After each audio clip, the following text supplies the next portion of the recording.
What would you do if you built a machine that could bend time, then watched it make a screw vanish right in front of you? This is not a plan for a movie. It really did happen to Mike Markham, a young engineer. He kept looking for that spark until the machine ate more than he thought it could, including him. He came back after years with a truth that no one was ready for. This story will make you want to learn more. The night a screw vanished. Years before he was known as the Time Machine Man, Mike Markham was just a nerdy kid from the middle of nowhere in Missouri who loved sparks for some reason. Mike went to scrap yards to get wire scraps, broken TVs, and metal pieces, while other kids rode bikes or played baseball after school. He didn't have a teacher or a real lab. The back porch of his house looked like a home appliance graveyard. All he had was a broken-down toolbox and a never-ending desire to know how electricity moved through metal. His neighbors called him the Electric Kid because they saw him hooking up car batteries to doorbells and using fence wire to try to light bulbs. By the time he was in his early 20s, his interest had turned into a much more focused goal. He wanted to bend electricity itself. He built a Jacob's ladder in a small space in a friend's shed. He thought it was his first real experiment. A wooden board held up two thin metal bars in the shape of a V. When it was turned on, blue arcs of high-voltage plasma crept up the rods in waves that cracked like lightning moving towards the roof. He fixed a cheap laser light between the rods to keep the arc steady. He learned this trick from an old science magazine. He got power from home transformers that he found in old appliances. It didn't look like Mike was a scientist. His office didn't have any shiny lab coats or white walls. Instead, it had hands stained with grease, coils that buzzed, and wires that ran across the floor. Basically, what you do is wrap two separate coils of wire around a common core. But in January 1995, that simple setup did something he was sure no other machine had ever done. Putting the ladder to the test, he dropped a steel screw into the space between the arcing rods. For a split second, the screw was nowhere to be seen. It then reappeared on the wooden board, as if it had bounced through a hole that no one could see. Mike called the late-night radio show Coast to Coast AM to talk about what had happened. His voice was calm but full of energy. He told the host, Art Bell, about the screw that disappeared, the arc that was held in place by a laser, and the strange ripple he thought he made. The radio stopped for a moment. This wasn't because people were ignoring him, but because they were listening. Later, some scientists wrote him letters telling him to stop before he did something that couldn't be fixed. Others wrote to tell him to keep going because they thought he had found a solution. The attention made him go even further. Mike was careless when he stole 6 industrial-grade transformers from a local power company's storage yard so that the project could have more power. When he hooked them up to his garage rig, the surge knocked out power to homes in rural Missouri. He was caught and given a 60-day jail sentence after police were able to link the crime to him. He has been in the Gentry County Jail since January 30th. Prison didn't make him less obsessed. While other people were counting down the days until they could be free, he drew new pictures on bits of paper and imagined the moment that screw would disappear. He was more determined than ever to show that he hadn't made it up by the time he left. He told himself, and then the people who listened to his radio show, that he would never use stolen parts again. This time, he went to markets and yard sales to look for used transformers. He even bought a camera and promised to record each experiment step by step as proof. Even after he was freed, letters kept coming to the radio station. Some were fan mail and some were threats. One envelope came with $500 in cash and a note that said, "Keep going." There was no return address on the envelope. Anyone who saw him seemed to want to either push him forward or pull him back. Mike was stuck in the middle, torn, but driven. He went back to the garage every night and adjusted the rods by millimeters to get smoother arcs. He also looked at screws and small bolts for signs of another blink. What began as a backyard experiment had grown into a project that took up all of their time.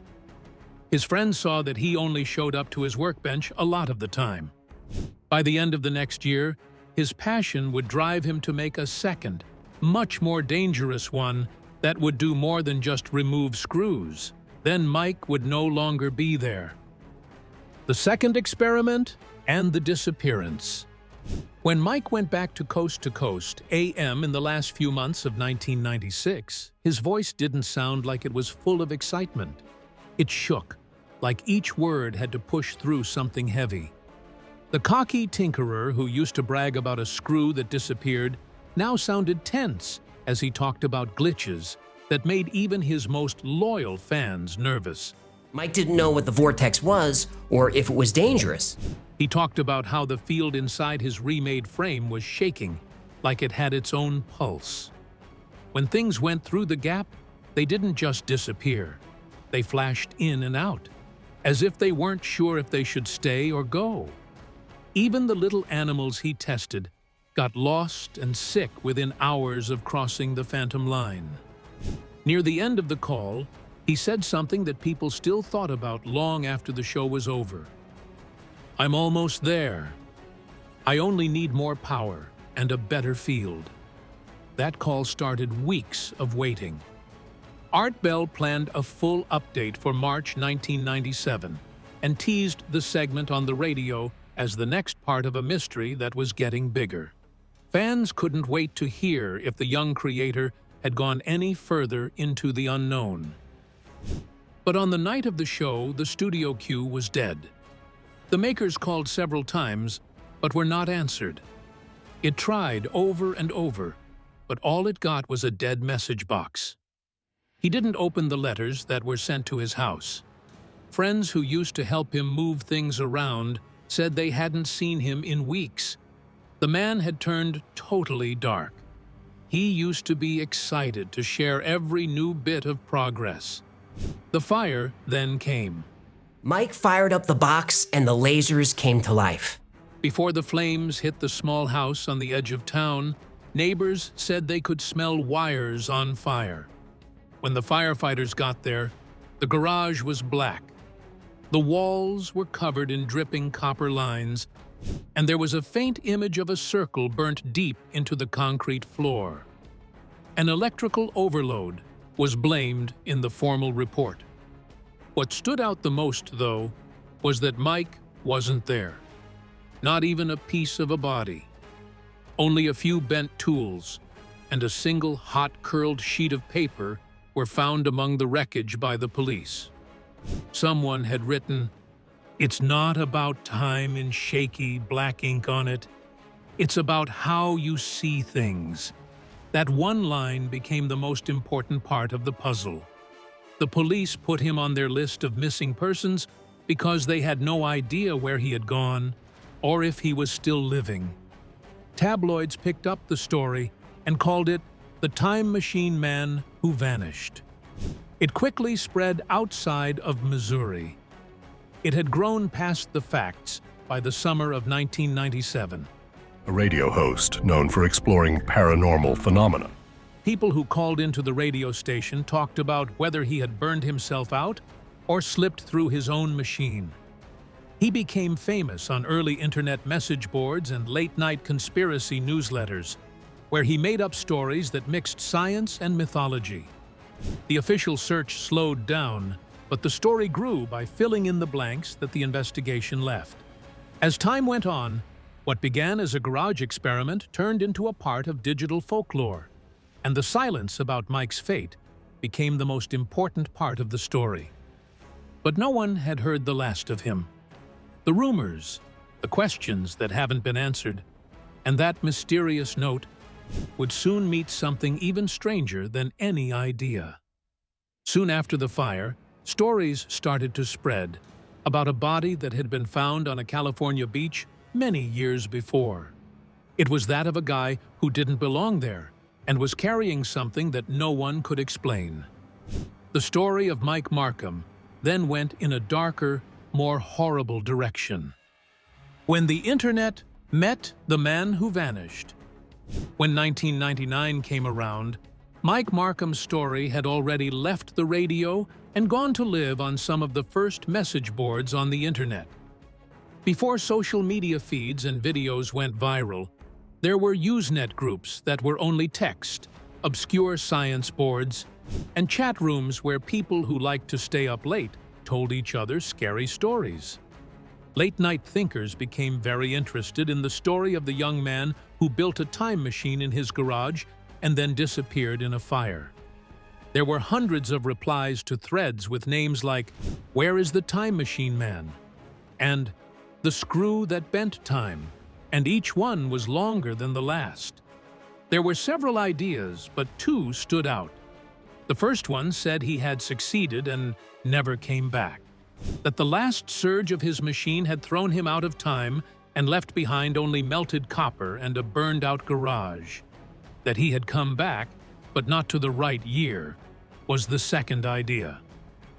This idea says that Mike's device had gone through more than space. It had gone wrong and dropped him decades from where he began. Both sides fought very strongly, each sure that their version of what happened made more sense than the official report of the missing person. Then, an old case came up again, which made the tale even stronger. It was in 1930 when the body of a man was found on a quiet beach in California. At the time, local newspapers said the victim seemed very out of place because he or she was wearing clothes that didn't fit the time period and carrying something even stranger, a small, rectangular metal device with several keys that police couldn't figure out what it was. The object was kept secret as proof and was never captured by the public. The story was barely remembered for many years, just a note in police records. But as the Markham story went viral online, internet detectives picked up on that forgotten detail. The rumor took off when they matched the beachman's description to the few notes they had about Mike's appearance. Had Mike been thrown back to 1930 and died there, leaving his machine, or at least part of it, in his pocket? The idea led to a lot of new material. Amateur documentarians put up grainy videos that claimed to show how the two men were alike. Late-night radio shows talked about the case again. Some fringe websites put together dates that jumped from 1997 to 1930 as if they were stops on the same road. For followers, the missing picture of the device wasn't proof of nothing. It was proof that something was being hidden. In the early 2000s, just as the talk was dying down, a new twist brought it back to life. In 2006, a college professor in Oregon who wrote a small blog about making Tesla coils got an email from someone claiming to be Mike Markham. Hand-drawn diagrams called Vortex Stabilization Frame Gen 3 were sent with the message. They didn't say why they sent it, and there was no follow-up. The IP address was found to be from a computer in a Kauai, Hawaii public library. But by the time anyone looked again, the trail was dead. No one knew for sure if Markham was really reaching out or if it was all a big lie meant to stir up the tale. The farmhouse discovery. Andrew and Melanie were a young couple who had just bought an old farmhouse on the quiet edge of rural Ohio in the autumn of 2022. They felt like they had a new start. Their simple dream was to bring the old, worn-down house back to life, clean the old wood, and turn it into a home. Before they went up into the attic, the house looked like any other. The room was full of dust and things that had been put away for years. Broken trunks, bent furniture, and boxes sealed with weak tape squished together on the narrow beams. Melanie moved a broken-down chest out of the way, and her hand touched something strange. a heavy wooden box hidden under the eaves. The name on the metal plate was worn down from use, but the writing on it was still clear. Mike Markham, do not open until the right time. They laughed at first because they thought it was a joke from a long-dead owner, but then they got interested. Andrew yanked the rusty lock open, and the metal broke in a hollow crack. It smelt old and cold when the lid creaked open, like the air inside had been shut for years. Inside, they discovered three disturbing things: a stack of handwritten journals tightly wrapped in plastic, a bundle of rusty circuit boards held together with masking tape, dates that had been crossed out, and a single faded Polaroid picture. The picture made them stop. It showed a 20-something-year-old man standing next to a metal frame that looked like a ring and was made of pipes and wires. Someone had written in pen on the back of the Polaroid, June 21st, 2021. It did work, but not the way I thought it would. Andrew, who is really into technology, had a strong feeling that they had found more than just a lost toolbox. He looked up the name Mike Markham online that night and was sucked into a web of old radio recordings, grainy conspiracy clips, and forum threads about the inventor who went missing, the strange fire, the body found on a beach in 1930, and the vague note about perspective. The discovery was even scarier because the exact address of their farmhouse was written in the journal as a place where magnetic field behavior remains unusually stable. There was a date on another page that matched the day Andrew and Melanie signed the papers to buy the house. They had no idea that the emails would be the start of something bigger. 2 weeks later, the man they thought was dead for a long time would appear out of nowhere and walk through their front door. He was carrying only a folder that contained the truth about what really happened when he went missing. The return and the terrifying truth.